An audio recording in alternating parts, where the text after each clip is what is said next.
Hello English aspirants, good day. In the sentences கவனிங்க. He inspected the room they stay in the morning.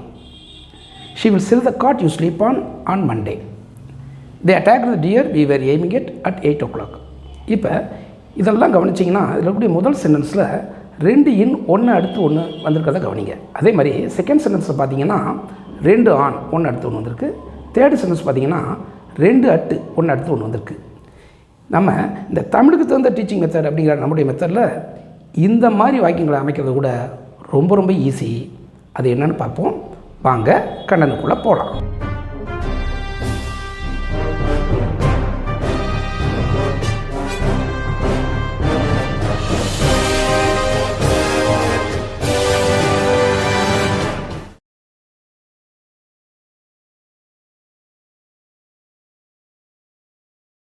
நாம் இதுக்கு முன்னாடி பார்த்த வீடியோவில் ப்ரப்போசிஷன்ஸில் முடியக்கூடிய சென்டென்சஸ் அமைக்கிறது எவ்வளோ ஈஸி அப்படின்னு நம்ம பார்த்தோம்.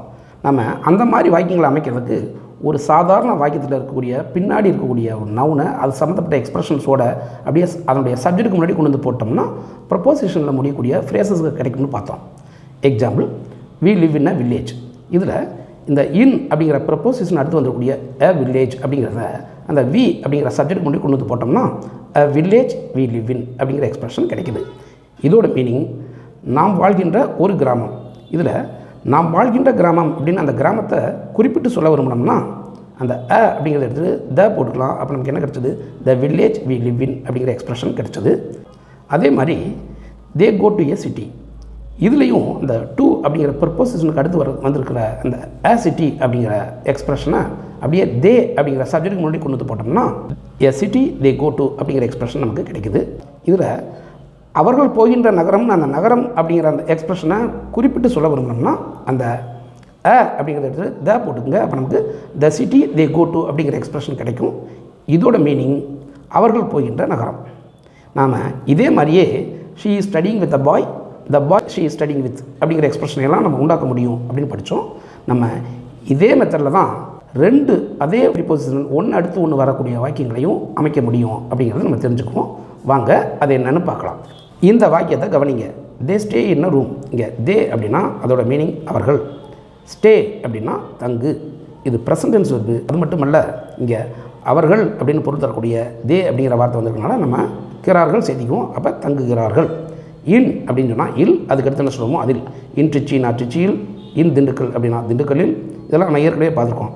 அதே அடிப்படையில் இன்ன ரூம் அப்படின்னு இங்கே வந்திருக்கு. இங்கே அ அப்படிங்கிற அந்த வார்த்தைக்கு அர்த்தம் பார்த்தோம்னா அதே அடிப்படையில் பார்க்கும்போது ஒரு அப்படிங்கிற மீனிங் கிடைக்கும். ஆக இன்ன ரூம் அப்படின்னு சொன்னால் ஒரு அறையில் அப்படின்னு அதனுடைய மீனிங். ஆக இதை தமிழுக்கு தகுந்த மாதிரி பார்க்கும்போது அவர்கள் ஒரு அறையில் தங்குகிறார்கள் அப்படிங்கிற மீனிங் நமக்கு கிடைச்சது. இதுலேயும் நம்ம வழக்கம் போல் அந்த பின்னாடி இன் அப்படிங்கிற ப்ரப்போசிஷன் அடுத்து வந்துருக்கூடிய அ ரூம் அப்படிங்கிறத இந்த தே அப்படிங்கிற சப்ஜெக்ட் முன்னாடி கொண்டு வந்து போட்டுவோம். அப்போ நமக்கு அவர்கள் தங்குகிற ஒரு ரூம், ஒரு அறை அப்படிங்கிற மீனிங் நமக்கு கிடைக்கும்.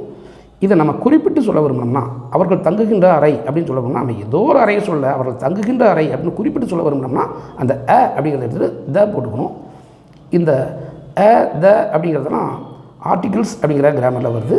நீங்கள் அதை பற்றி மேலும் தெரிஞ்சுக்க விரும்பினீங்கன்னா நம்ம வீடியோக்குள்ளேயே போய் ஆர்டிகிள்ஸ் அப்படின்னு நம்ம ஒரு வீடியோ போட்டிருப்போம். அதை போய் பாருங்கள், இன்னமும் புரியும். ஆக த ரூம் தே ஸ்டே இன் அப்படின்னு சொன்னால் அவர்கள் தங்குகின்ற அறை அப்படின்னு அதனுடைய மீனிங். இப்போ நம்ம இதை வாக்கியமாக அமைக்கும் போது முன்னாடி ஒரு சப்ஜெக்டும் விருப்பம் போட்டோம்னா போதும்.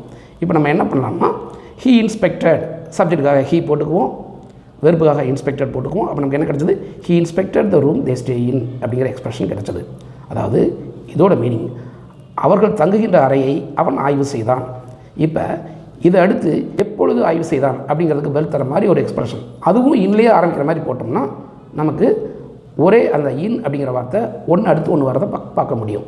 இப்போ காலையில் அப்படின்னு நம்ம சொல்ல வரோம்னு வச்சுக்கோங்களேன். இல் அப்படிங்கிறதுக்குரிய எக்ஸ்பிரஷன் இன், அப்புறம் அதை அடுத்து நம்ம காலை அப்படின்னு சொல்கிறதுனால த மார்னிங் அப்படின்னு போட்டுக்குவோம். அப்போ நமக்கு இந்த மார்னிங் அப்படின்னு நம்ம போட்டுக்கலாம். இங்கே ஏன் த போடுறோம் அப்படிங்கிறத நீங்கள் தெரிஞ்சுக்க விரும்பினீங்கன்னா நம்ம ஆர்டிகிள்ஸ் அப்படின்னு ஒரு வீடியோ போட்டிருக்கோம், அதை போய் பாருங்கள். ஆக இங்கே நமக்கு என்ன கிடைக்குது? He inspected the room they stay in the morning அப்படிங்கிற எக்ஸ்பிரஷன் கிடைச்சிருக்கு. இங்கே நம்ம கவனிச்சோம்னா அந்த இன் அப்படிங்கிற எக்ஸ்பிரஷன் 1 அடுத்து 1 தொடர்ந்து வரதை கவனிங்க. இது கிராமட்டிக்கலி அக்யூரேட்டான ஒரு இங்கிலீஷ் சென்டென்ஸ்.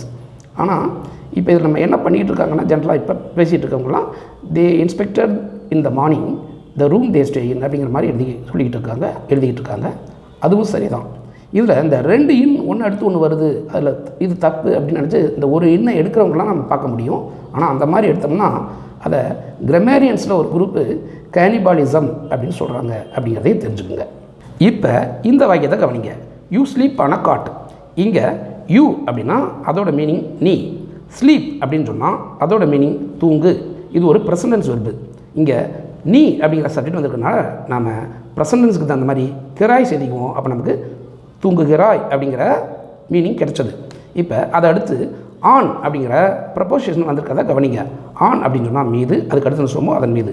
அந்த டெஸ்க் நான் டெஸ்கின் மீது, அந்த சேர் நான் சேரின் மீது. இப்போ அதே அடிப்படையில் பார்க்கும்போது ஆனிய காட் அப்படின்னு சொன்னோம்னா இந்த அப்படிங்கிறதுக்கு அர்த்தம் ஒரு, காட் அப்படின்னா கட்டில். அப்போ ஒரு கட்டிலின் மீது அப்படிங்கிற மீனிங் நமக்கு கிடச்சிது.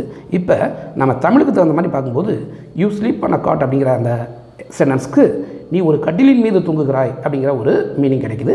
இங்கே நம்ம ஆன் அப்படிங்கிற அந்த ப்ரப்போசிஷன் அடுத்து வந்துருக்கூடிய அ காட் அப்படிங்கிறத இந்த யூங்கிற சப்ஜெக்ட் முன்னாடி கொண்டு வந்து போட்டுவோம். அப்போ நமக்கு அ காட் யூ ஸ்லீப் ஆன் அப்படிங்கிற எக்ஸ்பிரஷன் கிடைச்சது. இதனுடைய மீனிங் நீ தூங்குகின்ற ஒரு கட்டில். இப்போ நாம் நீ தூங்குகிற கட்டில் அப்படின்னு அந்த கட்டிலை குறிப்பிட்டு சொல்ல விரும்புகிறோம்னு வச்சுக்கோங்களேன். நம்ம அந்த அப்படிங்கிறத எடுத்துகிட்டு த போட்டுக்கணும். ஏன்னா நம்ம ஏதோ ஒரு கட்டிலை சொல்ல நீ தூங்குகிற கட்டில் அப்படின்னு சொல்கிறோம்.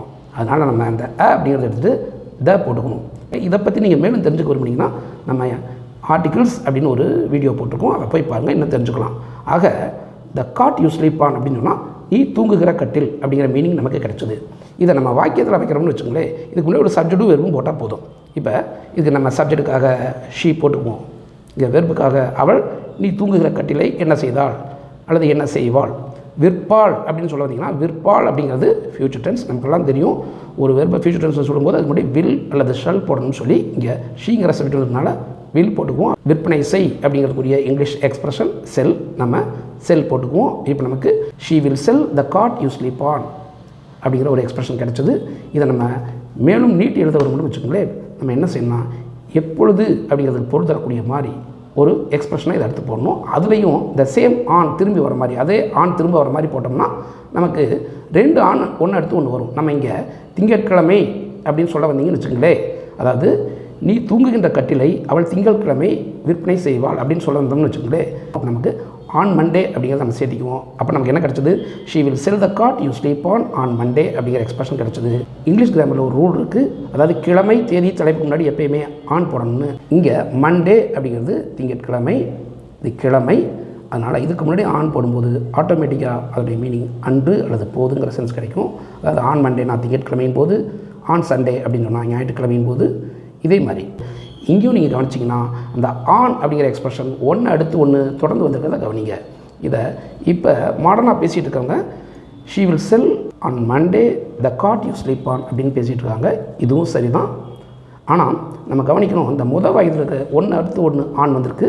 இதில் ஒன்று தப்பு அப்படின்னு எடுத்தோம்னா இது வந்து கேனிபாலிசம் அப்படின்னு சொல்கிற கிராமரியன்ஸும் இருக்காங்க அப்படிங்கிறத தெரிஞ்சுக்குங்க. ஆக இந்த மாதிரி தான் ஒரே மாதிரி ப்ரிப்போசல்களை ஒன்று அடுத்து ஒன்று வரதை நம்ம ஈஸியாக அமைக்க முடியும் அப்படிங்கிறதையும் தெரிஞ்சுக்குங்க. ஆக இந்த மாதிரி காம்ப்ளிகேட்டட் யூசேஜஸை கூட ரொம்ப ஈஸியாக கற்றுக்கலாம் அப்படிங்கிற வாய்ப்பு வழி நம்முடைய இந்த தமிழுக்கு தகுந்த டீச்சிங் மெத்தடில் இருக்கும்போது ஸ்போக்கன் இங்கிலீஷ் கற்றுக்கிறதுங்கிறது என்ன ஹார்டாக இருக்க போகுது.